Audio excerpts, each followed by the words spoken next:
বলছে কয়লার টাকা কে খায়? অমিত শাহ খায়, হোম মিনিস্টার। কি করে খায়? গদ্দারের থ্রুতে টাকা যায়। গদ্দার অ্যাডপ্টেড সন হয়ে গেছে।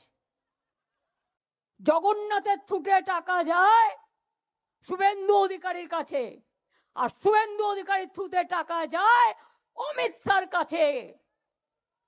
শুনুন, আপনাদের ভাগ্য ভালো এখনো যে আমি চেয়ারে আছি বলে না ওই পেন ড্রাইভ গুলো বাইরে বের করে দিই না।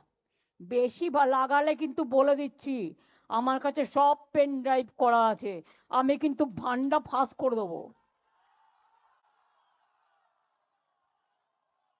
আমি একটা জায়গা পর্যন্ত সৌজন্যতা মেনটেন করি, বাট মনে রাখবেন লক্ষণের সীমারেখা একটা আছে, দণ্ড কাটা একটা দণ্ডি আছে।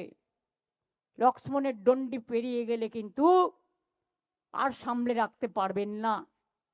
আমি অনেক কিছু জানি, বলি না শুধু দেশের স্বার্থে। আমি মুখ খুললে কাল সারা পৃথিবীতে হইচই হবে, কিন্তু আমি করি না, দেশটাকে ভালোবাসি বলি।